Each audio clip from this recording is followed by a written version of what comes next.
자, 그래서 여기서 비교할 수 있는데 비교해서 그 데이터가 의미 있는지 없는지는 조금 판단을 했어야 돼요. 어쨌든 간에 여기서는 자, 연도별 도표에서 딱 여기까지 찾을 수 있다는 것. 자, 그거 좀 파악해 주시길 바랍니다.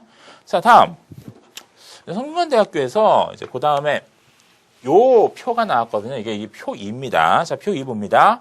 우리나라 미혼 남녀의 결혼에 대한 태도. 자, 남성과 여성 결혼에 대한 태도 나오는데, 자, 표 특징 파악하죠. 이 표는 연도별 도표 아니죠. 자, 정태적 자료입니다. 동일이상 항목의 병렬 배치예요. 자, 남자와 여자가 나오는데요. 자, 그럼 비교하라 그랬죠. 공통점과 차이점 찾아야 되는데 차이점이 중요하다고 했습니다. 자, 차이점 뭔가요?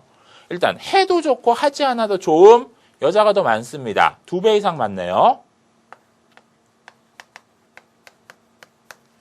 다음, 반드시 해야 함. 남자가 더 많습니다. 거의 3배 가까이 많네요.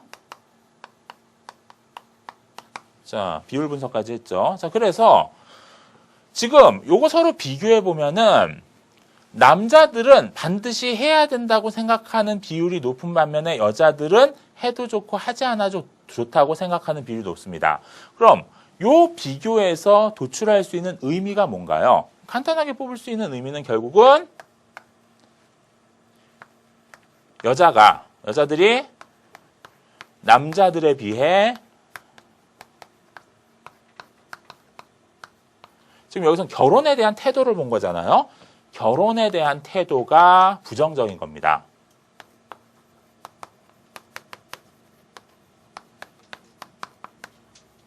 결혼에 대해 부정적 또는 회의적 태도를 취하고 있다라고 볼 수 있습니다. 자, 그러면 자, 지금 표 1에서는 미혼율 상승과 결혼 연령 상승 추세를 파악했습니다. 그거를 이제 잡아냈죠. 그리고 표 2에서는 여자들이 남자들에 비해 결혼에 대해서 회의적인 태도를 취한다라는 특징을 파악했습니다. 자, 근데 이 표 1과 표 2가 함께 나온 문제였거든요. 자, 그러면은 표가 여러 개가 나오면 표 사이의 관계 파악도 해야 되는 작업 중에 하나입니다. 표 사이의 관계 파악해보죠. 어떤 관계 있나요? 자, 보면은 지금 표 2에 나오는 결혼에 대한 태도가 표 1에 나오는 이 미혼율 상승 추세의 원인임을 추론할 수 있습니다. 여기서 이제 의미화가 되는 거죠. 즉, 여성들이 남성들에 비해서 결혼에 대한 태도가 부정적이기 때문에 그로 인해서 미혼율이 상승되고 있다. 결혼 연령이 상승하고 있다라고 추론할 수 있습니다. 자, 그런 식의 의미의 조직이 가능한 거죠. 자, 그러면은 여기에서 좀 더 들어가서 물론 다른 자료가 없기는 하지만 좀 더 추론해 보죠.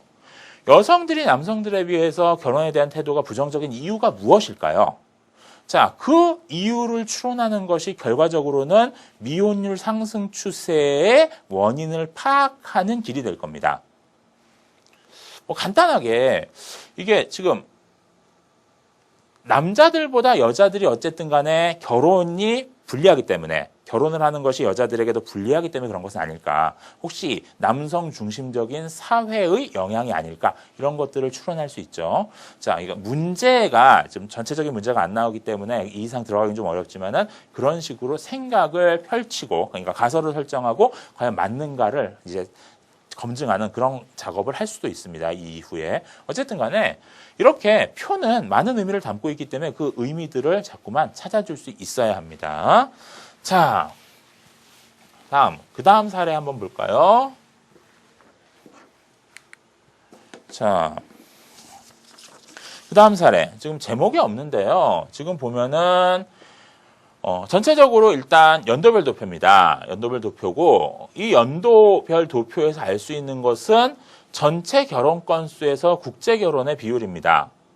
자, 일단 보면은 변화의 추세를 봐야 되는데 전체적으로 총 결혼 건수는 좀 감소하는 추세네요. 아까 우리가 미혼율 상승 추세 봤잖아요. 결혼 건수가 하강하는 추세는 뭐 거기서 연결된 걸 거고요. 다음 국제 결혼 건수를 보면은 지금 국제 결혼 건수는 조금 감소하다가 다시 증가 추세로 돌아가서 결국 2005년에는 13.6%가 국제 결혼이 됩니다. 자, 지금 1996년과 2005년을 비교해 보면 딱 10년 차이거든요. 10년 만에 3.7%에서 13.6%, 거의 3배 이상 증가했습니다. 급격한 상승이라고 볼 수 있죠. 일단 여기에서 파악할 수 있는 변화 추세는, 연도별 도표니까 변화 추세를 봐야 되는데 파악할 수 있는 변화 추세는 국제 결혼의 급격한 증가 추세입니다.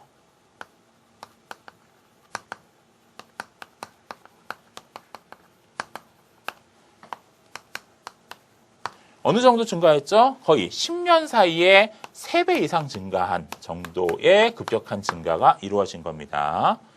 자, 그럼 이게 이 표에서 이야기하는 바의 전부인가? 그건 아니죠. 왜?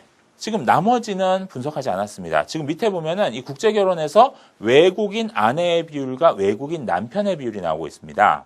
자, 이게 나오고 있는 것은 어쨌든 변화 추세가 나오고 있지만은 지금 동일 이상 항목의 병렬 배치라고 볼 수 있거든요. 서로 비교해 줘야 됩니다. 외국인 아내와 외국인 남편을 보면은 지금 2.9와 0.6, 뭐 2.4, 0.8 여기까지 오면은 9.9와 3.8.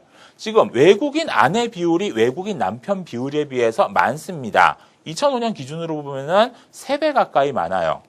자, 그럼 여기에서 우리는 비교를 통해서 외국인 아내가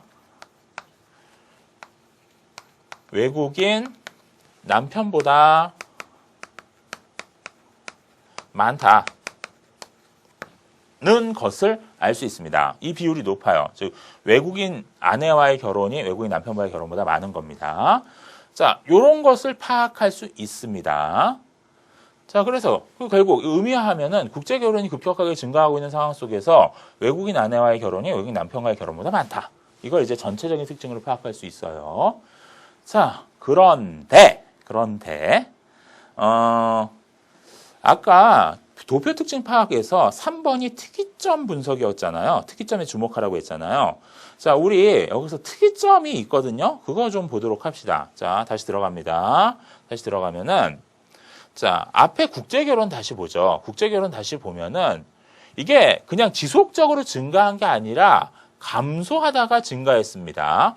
요 시기에 좀 감소가 나타나요. 근데 올라가 보죠. 지금 요 시기가 그러니까는 97년, 98년, 99년입니다. 자, 그리고 내려와 볼까요? 내려와 보면은 외국인 아내와 외국인 남편을 보면은 외국인 아내가 딱 그 추세에 부합합니다. 97년부터 감소하다가 2000년 시점부터 증가하게 돼요.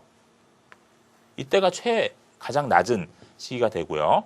반면 외국인 남편은 그런 추세가 없습니다. 지속적으로 상승하는 추세입니다. 즉, 요 97년부터 99년 사이에 이 국제결혼 하락 추세는 외국인 남편은 상관없고요. 외국인 아내에게만